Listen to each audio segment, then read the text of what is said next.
ذرا مولوی صاحب کی بات سنیے کیا آپ فرما رہے ہیں۔ ہم جو ہے الحمدللہ ہم جو ہے آقا نبی اکرم صلی اللہ علیہ وآلہ وسلم کے بعد اگر پوری امت میں اگر سب سے اوپر کسی کو مانتے ہیں تو ہم مولا علی کو مانتے ہیں۔ صاف عقیدہ ہے ہمارا، بالکل کھلا صاف، اس میں کوئی رائٹ اینڈ لیفٹ نہیں ہے، کوئی نوک اور جھوک نہیں ہے، کوئی چھپانا اور پالیسی وغیرہ کچھ نہیں ہے ہمارے پاس، بس صاف ہے صاف ہے۔ اور اس کی وجہ کیا ہے؟ ہم نے دیکھا کہ آقا صلی اللہ علیہ وآلہ وسلم سب سے زیادہ فضائل مولا علی کے بیان کرے۔ جی کون افضل ہے یہ کوئی بھی کیسا جان سکتا ہے؟ آپ کے نزدیک بولیں گے تو ایک بڑے جو مدرسے والے مولانا رہتے نا، انہوں بول دیتے بڑا چندہ دینے والا افضل ہے، بول دیتا ہوں ہاں، جو جتنا بڑا چندہ دیا اتنا افضل ہو جاتا ہو۔ ہم بھئی میں اور آپ کون ہوتے ہیں ڈیسائیڈ کرنے والے؟ جو افضلیت ہوتی ہے وہ مطلب کیا ہوتا ہے؟ اللہ کے نزدیک کون افضل ہے، اور اللہ کے نزدیک کون افضل ہے یہ آپ کو یا میرے کو کیسے معلوم ہو سکتا ہے؟ بتائیے آپ، یہ یا تو اللہ بتانا ہے یا رسول اللہ بتانا ہے، ان کے علاوہ تو کوئی نہیں بتا سکتا۔ خلفائے راشدین میں سے افضل کون ہے؟ خلفائے راشدین میں سے افضل جو ہے حضرت ابوبکر عمر ہے، اس کے اوپر اتفاق ہے۔ باقی اہل البیت جو ہیں سیدنا علی، حسن، حسین، فاطمہ، ان کو آپ کسی بھی صحابی سے کمپیئر نہ کیا کریں۔ مجھے بتائیں، کوئی بھی اپنی طرف سے نہیں کہتا کہ کون افضل ہے یا کون افضل نہیں ہے۔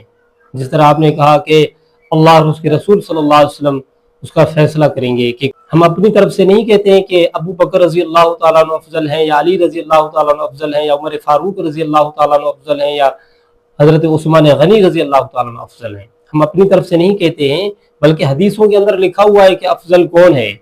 تو آپ نے کہا کہ ہم اور آپ کون ہوتے ہیں کہ فیصلہ کرنے والے کہ افضل کون ہے؟ تو بالکل صحیح کہا آپ نے۔ چلو میں آپ کو بخاری شریف میں دکھاتا ہوں کہ افضل کون ہے اور کون کہہ رہا ہے کہ افضل کون ہے۔ حضرت عمر رضی اللہ تعالیٰ عنہ نے 6 افراد کا نام لیا خلافت کے حوالے سے، ان میں حضرت عثمان غنی رضی اللہ تعالیٰ عنہ، حضرت علی رضی اللہ تعالیٰ عنہ، حضرت طلحہ رضی اللہ تعالیٰ عنہ، حضرت زبیر رضی اللہ تعالیٰ عنہ، حضرت سعد رضی اللہ تعالیٰ عنہ، حضرت عبد الرحمن ابن عوف رضی اللہ تعالیٰ عنہ۔ یہ 6 افراد ہیں جن کا حضرت عمر رضی اللہ تعالیٰ عنہ نے نام لیا۔ ان میں سے جس کو چاہیں اپنا خلیفہ چن لے۔ تو ان میں حضرت عبد الرحمن ابن عوف رضی اللہ تعالیٰ عنہ نے فرمایا کہ 3 کو اپنا معاملہ 3 کے سپرد کرنا چاہیے، 3 کو اپنا معاملہ 3 کے سپرد کرنا چاہیے۔ تو اس پر حضرت زبیر رضی اللہ تعالیٰ عنہ نے اپنا معاملہ علی رضی اللہ تعالیٰ عنہ کے سپرد کر دیا، اور طلحہ رضی اللہ تعالیٰ عنہ نے اپنا معاملہ عثمان غنی رضی اللہ تعالیٰ عنہ سپرد کر دیا، اور سعد رضی اللہ تعالیٰ عنہ نے اپنا معاملہ عبد الرحمن ابن عوف رضی اللہ تعالیٰ عنہ کے سپرد کر دیا۔ حضرت عبد الرحمن ابن عوف رضی اللہ تعالیٰ عنہ نے فرمایا کہ میں آپ لوگوں کا مقابلہ نہیں کروں گا خلافت کے حوالے سے، اگر آپ حضرات خلافت کی ذمہ داری مجھ پر ڈالتے ہیں، خدا گواہ ہے میں آپ ہی میں سے اسی کا انتخاب کروں گا جو سب سے زیادہ افضل ہوں گے۔ بولا جی ہاں۔ تو اس پر حضرت عبد الرحمن ابن عوف رضی اللہ تعالیٰ عنہ نے حضرت عثمان غنی رضی اللہ تعالیٰ عنہ کی بیعت کی۔ افضل کون کہہ رہا ہے؟ میں کہہ رہا ہوں، مولوی صاحب کہہ رہے ہیں، مفتی صاحب کہہ رہے ہیں، کون کہہ رہے ہیں؟ یہاں پر حضرت عثمان غنی رضی اللہ تعالیٰ عنہ افضل ہے۔ یہ کوئی مولوی کہہ رہا ہے، کوئی مفتی کہہ رہا ہے، کوئی شیخ الحدیث کہہ رہا ہے؟ کوئی نہیں کہہ رہا، یہ صحابی رسول ہے عبد الرحمن ابن عوف رضی اللہ تعالیٰ عنہ فرما رہے ہیں کہ عثمان غنی رضی اللہ تعالیٰ عنہ افضل ہم سب میں سے۔ وہاں پر تو حضرت علی رضی اللہ تعالیٰ عنہ موجود تھے، طلحہ رضی اللہ تعالیٰ عنہ موجود تھے، زبیر رضی اللہ تعالیٰ عنہ موجود تھے، سعد رضی اللہ تعالیٰ عنہ موجود تھے۔ انہی کی موجودگی میں حضرت عبد الرحمن ابن عوف رضی اللہ تعالیٰ عنہ فرمایا آج میں اسی کا انتخاب کروں گا جو سب سے زیادہ افضل ہوگا۔ تو افضلیت کے اوپر تو بیعت ہوئی ہے حضرت عثمان غنی رضی اللہ تعالیٰ عنہ کی، کسی اور بات کے اوپر نہیں ہوئی ہے، افضلیت کے اوپر ہوئی ہے۔ آپ کہتے ہیں کہ ہم نا حضرت علی رضی اللہ تعالیٰ عنہ کو نبی علیہ السلام کے امت میں سب سے زیادہ افضل مانتے ہیں، تو یہاں پر تو عثمان غنی رضی اللہ تعالیٰ عنہ کو افضل مانا جا رہا ہے۔ حضرت ابو بکر، حضرت عمر رضی اللہ تعالیٰ عنہ تو دور کی بات ہے، یہاں پر تو صحابہ حضرت عثمان غنی رضی اللہ تعالیٰ عنہ سے بھی علی رضی اللہ تعالیٰ عنہ کو افضل نہیں مانتے۔ آپ بخاری شریف پڑھیں، بخاری شریف پڑھیں، بخاری شریف کو اٹھا کے دیکھیں کہ عبد الرحمن ابن عوف رضی اللہ تعالیٰ عنہ کیا فرما رہے ہیں۔ وہ تو یہ کہہ رہے ہیں کہ آج میں اسی کا انتخاب کروں گا جو سب سے زیادہ افضل ہوں گے، اور اسی کا انتخاب کروں گا جو ہم میں سب سے زیادہ افضل ہوں گے۔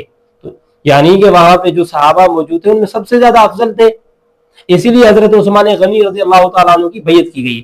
اگر آپ لوگوں کو اپنی دکانیں چمکانی ہے تو چمکاؤ، امت کو اس طرح کی باتیں بتا کر کہ جی دیکھیں ہم اور آپ کون ہوتے ہیں فیصلہ کرنے والے، ہم اور آپ کون ہوتے ہیں کہ کون افضل ہے کون نہیں افضل، تو ہم اور آپ نہیں کہہ رہے ہیں، عبد الرحمن ابن عوف رضی اللہ تعالیٰ عنہ فرما رہے ہیں، اور اس بات سے ہمیں پتہ چلا ایک صحابی کہہ رہے ہیں، رسول اللہ صلی اللہ علیہ وسلم کے صحابی کہہ رہے ہیں، یہ کوئی مولوی مفتی کی بات نہیں ہے، یہ اہل حدیث دیوبندی بریلی کی بات نہیں ہے، ہاں یہ شافعی مالکی حنبلی کی بات نہیں ہے، اور نہ ہی کہ حنفی کی بات ہے، بلکہ عبد الرحمن ابن عوف رضی اللہ تعالیٰ عنہ فرما رہے ہیں، جس کو کوئی لالچ نہیں تھی۔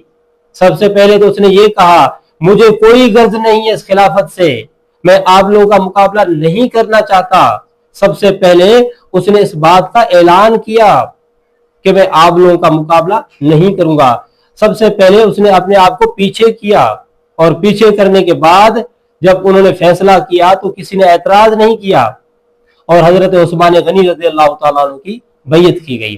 اب آپ جیسے مولوی اپنی رائے دیں گے، اپنی بات بتائیں گے، امت کو یہ بتائیں گے جی ہم اور آپ کون ہوتے ہیں، تو آپ یہ بتائیں کہ بخاری کے اندر یہ حدیث موجود ہے، عبد الرحمن ابن عوف رضی اللہ تعالیٰ عنہ نے حضرت علی رضی اللہ تعالیٰ عنہ کی موجودگی میں کہا کہ میں آج اسی کا انتخاب کروں گا جو سب سے زیادہ افضل ہوں گے، تو افضل کا لفظ استعمال کیا یا نہیں کیا، افضلیت کی بات کی یا نہیں کی، یا صرف یہ کہا کہ آج میں آپ ہی میں سے کسی کو خلیفہ چن لیتا ہوں، یہ تو نہیں کہا، بلکہ یہ کہا کہ آج میں اسی کا انتخاب کروں گا جو ہم میں سب سے زیادہ افضل ہوں گے۔ تو افضل کا لفظ استعمال کیا یا نہیں کیا، افضلیت کی بات کی یا نہیں کی، یا صرف یہ کہا کہ آج میں آپ ہی میں سے کسی کو خلیفہ چن لیتا ہوں، یہ تو نہیں کہا، بلکہ جی ہم اور آپ کون ہوتے ہیں، تو آپ یہ بتائیں کہ بخاری کے اندر یہ حدیث موجود ہے، عبد الرحمن ابن عوف رضی اللہ تعالیٰ عنہ نے حضرت علی رضی اللہ تعالیٰ عنہ کی موجودگی میں کہا کہ میں آج اسی کا انتخاب کروں گا جو سب سے زیادہ افضل ہوں گے، تو افضل کا لفظ استعمال کیا یا نہیں کیا، افضلیت کی بات کی یا نہیں کی، یا صرف یہ کہا کہ آج میں آپ ہی میں سے کسی کو خلیفہ چن لیتا ہوں، یہ تو نہیں کہا، بلکہ یہ کہا کہ آج میں اسی کا انتخاب کروں گا جو ہم میں سب سے زیادہ افضل ہوں گے۔ تو افضل کا کیا مقصد ہے، افضل سے کیا مراد ہے، افضل کس کو کہا جاتا ہے آپ کی نظر میں؟